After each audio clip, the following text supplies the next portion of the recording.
Imagine living in a house made entirely of diamonds. Walls, diamonds, ceiling, diamonds, bathroom sink. Yep, diamond too. You sneeze and a little diamond dust flies into the air. Sounds like a billionaire's fever dream, right? Well, today we're going to talk about a guy who didn't just dream this, he actually lived it. But before you start planning how to slide into his DMs, let me warn you, this is no ordinary rich guy story. This is wealth gone nuclear, and trust me, things get weird.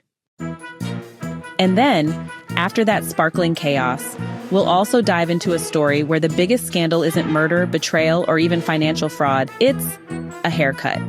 Yes, bobbing your hair could destroy your entire social standing. Imagine that being the headline, "Local girl cuts hair, society collapses." Welcome to the world of extravagant egos, societal rules, and enough irony to power a small city. Let's start with the diamond madness.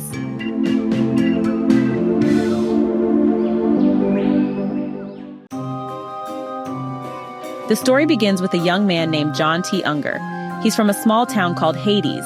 No, seriously, Hades. That should have been his first red flag, right? Anyway, John is sent to a fancy private school where he meets Percy Washington. Percy isn't just your average rich kid, he's rich on a level that makes Elon Musk look like he's on an allowance. So, one day Percy just casually drops this line, "My family owns the largest diamond in the world." And John, well, he's like, "Cool, like a big one?" Percy just shakes his head and says, "No, bro, like the size of a mountain." Inconceivable. Now, honestly, if someone told me their family owned a mountain of diamonds, I'd probably just laugh and ask for another drink. But Percy, he's dead serious. And then, out of nowhere, he invites John to his home for summer vacation. Here's where it gets juicy, y'all. Percy's family estate is so hidden and fortified, it's basically Area 51 on steroids. Why, you ask? Well, when you have a diamond the size of the Ritz, you don't exactly put up a white picket fence. Percy's dad has gone full Bond villain, fortresses, guards, anti-aircraft guns, the whole 9 yards. This guy is paranoid, but hey, when your backyard sparkles like Beyoncé's jewelry drawer, you'd be paranoid too. So John gets there, and honestly, he's just in awe. Everything is dripping with luxury. Like, you can practically feel the wealth in the air. The house is built right on top of that giant diamond. And yes, I mean the literal diamond mountain. Oh! And here's the crazy part. The Washington family is so desperate to keep this secret, they're willing to kill anyone who finds out, including John. Yep, John realizes, oh no, this summer trip isn't about swimming pools and iced tea, it's about survival. See, Percy's dad, Braddock Washington, has a strict rule. No guest leaves alive. Why? Well, because if word gets out that they own a diamond the size of Montana, the United States government, the British, heck, even pirates with an internet connection would come after them. And just when you think this story can't get more absurd, Braddock decides to bribe God. Yes, you heard that right. When the situation starts crumbling and invaders show up, Braddock offers God a bribe of, you guessed it, millions worth of diamonds to keep him safe. And God? Well, he doesn't accept bribes, so things don't end well for Mr. Washington. The estate collapses, the secret is exposed, and that big shiny dream, gone. What started as the ultimate rich people problem story ends like a divine comedy, literally. Now, what kind of genius mind cooks up a story like that? The book is The Diamond as Big as the Ritz and Other Stories by none other than F. Scott Fitzgerald. Yes, the same guy who gave us The Great Gatsby, jazz age parties, and existential hangovers in glittering suits. The second story in this collection shifts gears completely. Instead of diamonds and death traps, we're now in the glamorous world of haircuts. Trust me, it's spicier than it sounds. We meet Bernice, a sweet, slightly awkward girl visiting her cousin Marjorie. Marjorie is the cool girl, the social butterfly, the one everyone wants to dance with. Bernice, not so much. At parties, she's basically wallpaper. Marjorie, being brutally honest, tells Bernice, "You're boring. No guy wants to hear about the price of your toothpaste." And Bernice, bless her heart, decides to reinvent herself.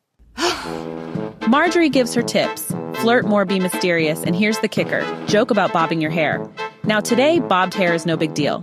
Back then, it was the equivalent of showing up at a royal dinner in sweatpants. Bobbing your hair meant rebellion, independence, a slap in the face of tradition.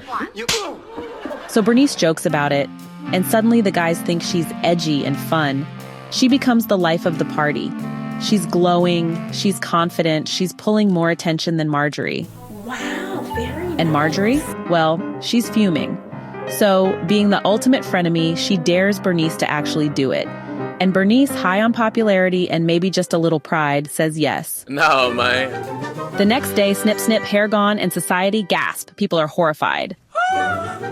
Bernice goes from queen bee to social leper in 0.5 seconds. So what does Bernice do? Well, she doesn't cry. Oh no, she waits until Marjorie is asleep, sneaks into her room, and cuts off Marjorie's precious long hair. Then without a word, she just leaves. Savage. Absolute legend. Both stories are classic Fitzgerald. Glamorous on the surface, yet cynical underneath. The Diamond story? It's an over-the-top satire about greed, materialism, and, the lengths people go to protect wealth. Braddock Washington literally tried to bribe God. That's how insane wealth had made him. Wealth wasn't just money, it became a god in itself. And Bernice's story? It's a snapshot of social norms that feel ridiculous now, but were gospel truth back then. The idea that a haircut could define your entire reputation is wild. But that's what makes it fascinating. Fitzgerald was holding up a mirror to society, showing us how shallow, cruel, and obsessed with appearances people could be. And honestly, still are. Reading these stories, I couldn't help thinking about how much freedom we just take for granted today. I mean, women can cut their hair however they want, and, well, nobody faints. But back then, it was downright scandalous.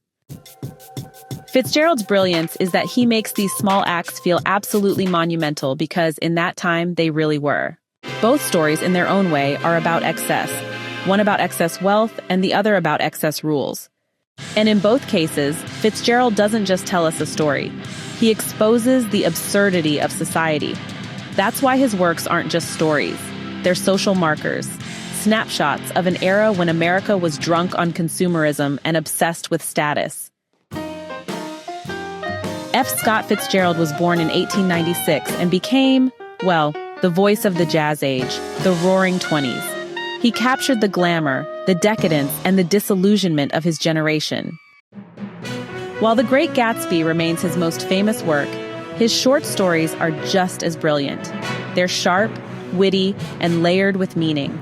He died young, at 44, but left behind stories that still feel relevant because, let's face it, greed and vanity never go out of style.